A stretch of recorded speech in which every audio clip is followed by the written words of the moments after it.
What are the best 4-star characters that you can currently level up right now in Honkai Star Rail? Which one should you be using for your account as a free-to-play player? Which ones give you the most value, and which ones are the best for your account? That's what we're going to talk about in today's video. And Braxophone, I'm coming for you, bucko, because you stole my content on this. I made a community post about this approximately 4 hours before you posted your video, and you better trust that you will have a 42-page Atsu-sized document on yourself by the time this video comes up, okay, bucko? You better be prepared, okay? Anyways, memes aside, guys, this is going to be a 2-part series or 2 videos kind of talking about what's best for free-to-play players. This video is going to be talking about what are the best 4 stars in the game, character-wise, for your free-to-play accounts, and the second video will be about what are the best free-to-play light cones that you can level up for your account, which one should you be investing into, because I can't tell you the amount of accounts that I've account reviewed, and they just don't have these light cones even leveled up at all. So in today's video, we'll be touching on that. If you want to see the other video, then make sure you subscribe to the channel so you can see what the best free-to-play light cones are as well. That'll be out in a couple days from now. But let's stop mulling over Black Swan here and the mole on her back. Let's talk about someone else with a mole on her body, and that is going to be number 5 on our list, Guinaifen. You know, the one with the mole inside of her armpit. Yes, surely you see it right there. Anyways, Guinaifen's a great, amazing, and a versatile character, and I really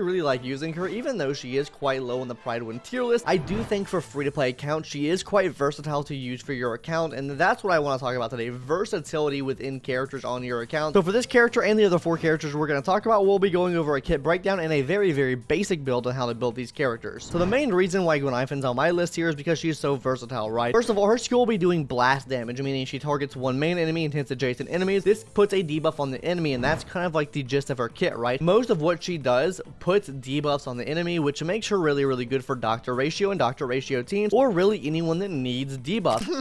Acheron, I'm looking at you. Surely no Lynx here, right? And then finally, her ultimate move will be reprocking fire dots, meaning you don't need any Eidolons like, say, Sampo or Luca to actually reproc dots off, meaning she also works really well with Black Swan and putting more arcane stacks on the enemy, because we all know the Black Swan's ultimate here will make the enemy take every type of damage, and using her ultimate will reproc all of that damage here. So with this kind of kit breakdown out of the way, let's go ahead and talk about kind of the relics you're going to need for your Guinaifen. Now, the best in slot relics for her is going to be a 4-piece prisoner set. This 4-piece prisoner set gives her increased attack and will be doing defense shred on the enemy as well. If you're running her on a dot team, which is most of the time is what you'll be running her on, then this is going to come in major clutch because you're getting at least 18% defense shred here. Now, alternatively, if you're not running her with this comp, this is why I say she is so versatile. You don't have to run this on her. You could technically run a 2-piece lava walker and a 2-piece of musketeer. You could even run 2-piece prisoner, 2-piece musketeer, and still come out on top. And also for this pure fiction in particular, she works out pretty well for. You can run her on a full break set with an energy regen rope, and she works out just fine. As far as planner sets, you can literally run a Space Station or Glamoth. These are both really good sets to run, and it kind of gives you a lot of options of stuff to put on her, right? So if you're farming for another character, you just get sub pieces to put on her. And to really quickly go over the stats you want for Guinaifen, you're going to be wanting speed boots, attack body, fire damage sphere, and attack percent rope. Those substats are going to be effect, hit rate, speed, attack percentage, and break effect. Pretty easy, pretty sweet, pretty simple. Now hopping into these light cones now, a lot of light cones work on her. You can use Good Night Sleep Well. You can use Resolute Shines of Pearls of Sweat. You can use Solitary Healing. You can use Eyes of Prey. You can use the new Pinaconi light cone. There are just so many options that you can run on Guinaifen, and she just works well with just about all of these options, or works decently with these options, and even in some options, she just gives more debuff, like Pearls of Sweat. It gives her extra debuffs, which gives Dr. Ratio extra debuffs to work with, so this is just going to be really good. Also, as far as her early Eidolons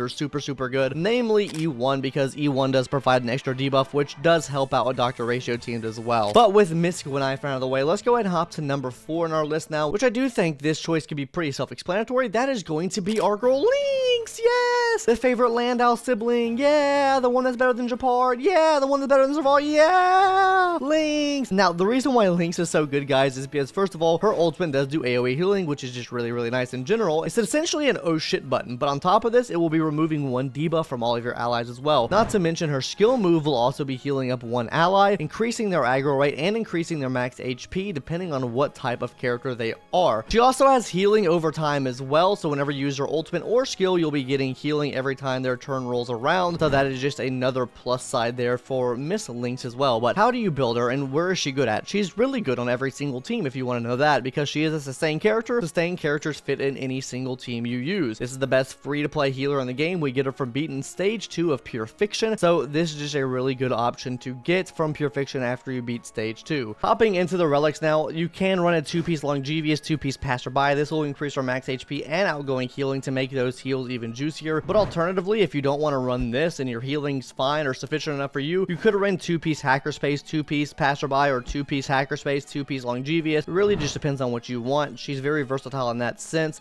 And also, let's be honest, the Hackerspace domain is probably one of the best domains to farm for relics in general. So very, very good, very, very pog there. As far as the planar ornaments are concerned, you can just run Broken Keel or Pinacone here, depending on what team you're running her on. If you're running her on Mono Quantum, then obviously you want to run Pinacone. If you're not, then Keel could also work very, very well here as well. As far as his main and substats are concerned, I think it's pretty easy for a healer. You just run speed on the boots, outgoing healing on the body, HP on the sphere, and ERR on the rope. Some people will say run HP on the rope as well. I just recommend ERR so you can get her ultimate back up so you can cleanse as much as possible. As far as the substats are concerned, I would recommend Effect Res first, Speed second, HP third, and also HP defense last. I mean, either one of these work. Just you want to focus on the first 3 on this list here. As far as light cones are concerned, you could run the signature Bailu light cone if you have that for whatever reason. You can also run post-op conversation. This will be increasing the energy regeneration rate and the outgoing healing from the ultimate, which is very, very good. Perfect timing also can come in clutch. It gives you a lot of effect resistance, and if you get enough effect resistance, you can essentially make sure that she never gets CC'd, which means she can always heal and remove debuffs from the rest of your allies. You don't have to worry about her getting permafroze or something like that. And then also, if you were playing during the time, you can run the Hey Over Here light cone, but obviously not everyone's going to have that light cone. And speaking about effect res debuffs and getting CC'd, let's go ahead and hop into number 3 now, which is Miss Pela. Yes, Miss Pela is almost a must level up for any account. She is just super, super good. At E6, she's offering a 45% defense shred at max level ultimate. This applies to all enemies. Even if she's not E6, she's still offering a massive defense shred to all enemies with her ultimate. Her ultimate is not that hard to get. It's 110 energy cost. And with that compounding with her talent, she gets a lot of energy back from her talent. So as long as you're running her correctly with the right gear and stuff, you should be getting her ultimate back up really, really quick. And even she can be ran Dr. Ratio teams at E4 because she does provide an extra debuff at E4. Now let's go ahead and talk about how she is kind of built. So hopping into what these relics are looking like now, honestly on this you want to run a 4-piece wind set if you have it, but let's be honest, getting a 4-piece wind set is not too fun to farm. I'm gonna be real with you here. Alternatively here, you could run a 2-piece speed, 2-piece musket, because 2-piece speed will obviously give you more speed to work with without having to get as much speed in your substats,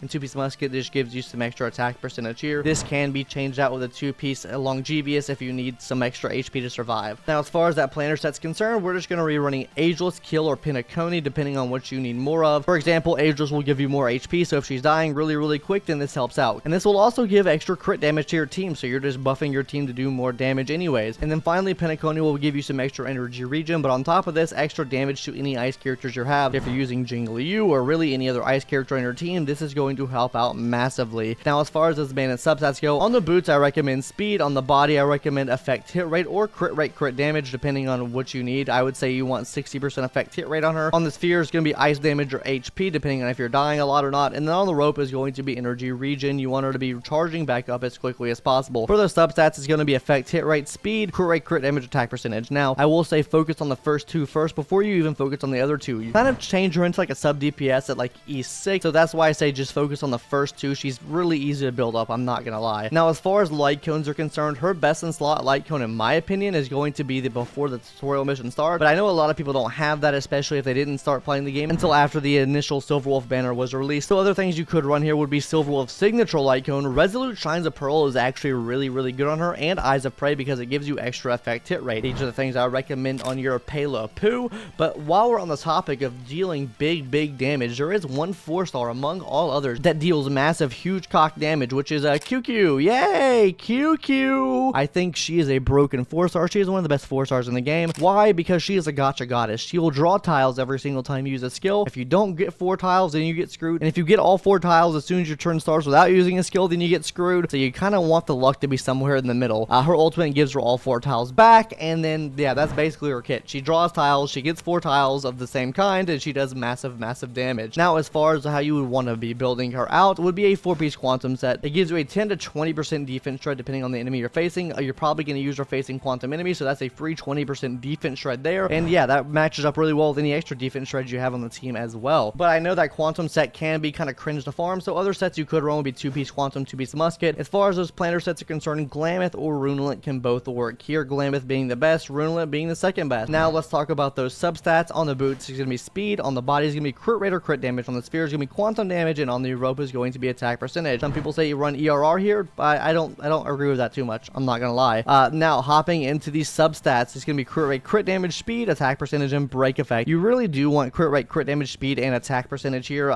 She is a crit based unit, and that's how you want to build her. Now as far as her best light cones are concerned, Before Dawn is going to be her best light cone. That's Tingyun signature light cone. Her second best light cone is going to be Today is Another Peaceful Day. This comes from the battle pass, so if you bought the battle pass, this is a really good option to run. And finally, the last one you could run will be the Pinacone light cone. Yes, the new Pinacone Irradiation light cone. It does give you pretty guaranteed crit damage here, as long as you're facing 2 enemies with that typing. So yes, these all can come in clutch here. One extra thing I do want to note here with Miss QQ is I wouldn't use her unless she's E4 at least, and she becomes a Gacha Goddess, a god at E6. So E4, I wouldn't really use her before that, because your returns can be quite diminishing if you do her before that. But you know who doesn't have diminishing returns, and what I would think to be the best 4-star in the game is Miss Tingyun. Tingyun is a must build for your account. She can be used at any Eidolon level realistically, and she has some pretty good options of stuff you can run on her as well. What does she do though? Her skill is going to be increasing your attack. Her ultimate will be giving you energy back. That's the main thing. It gives a set 50 energy back to any of your allies that you choose to use the ultimate on, and also a pretty big damage buff as well. And her skill also lasts for 3 turns, so it makes her very SP efficient. Now let's hop into these builds now. For me, I do recommend a 4-piece Hackerspace, but this is not necessary. You can run 2-piece Hackerspace, 2-piece Musket to make your skill give her even more damage output as well, or to the rest of your team, so that can also work here. As far as that planter set's concerned, it's going to be Keel or Ageless here. Pinacone can also work here as well. For those main sets, you're going to be wanting speed on the boots, attack percentage for the body, attack percentage on the sphere, and ERR on the rope. You can change out these attack percentage for HP percentage if you need to and she can't survive. I would recommend a minimum of 3000 HP on her at level 80 to actually work well and decently well and not die. As far as substats are concerned, run speed, attack percentage, effect, ryzen, HP percentage. Now these light cones get really wild and wacky. Her best in slot light cone is going to be Dance Dance Dance. This by far is one of the best light cones in the game in my opinion. Super broken 4-star light cone, but yes, this is her best in slot light cone. Other light cones you can run would be But the Battle Isn't Over, which is Bronya's signature light cone, Brave the Moon, Weave the Clouds, which is a battle pass light cone, and finally Meshing Cogs. Meshing Cogs is a super good 3-star light cone and one of the best free-to-play light cones that you can build in the game. I would recommend anyone to build this light cone. It's just super good and comes in a lot of clutch here. I know people will probably bring up Ost on this list. The reason Ost is not on this list is because I think Guinaifen is actually just more universal than Asta is. She works in a lot more team comps. I think she can bring a lot more value to those team comps rather than what Asta can do. That's the reason why. I think Asta is an honorable mention in my opinion. I think her and Gwen could go hand in hand. Asta is really good. She gives you 40 speed, she gives you attack bonus, but like I said, Guinaifen gives a lot of debuffs, which inherently helps you out more because you do get a free-to-play Dr. Ratio. Now, when Dr. Ratio is not free anymore, when he's not coming in the mail anymore, then I think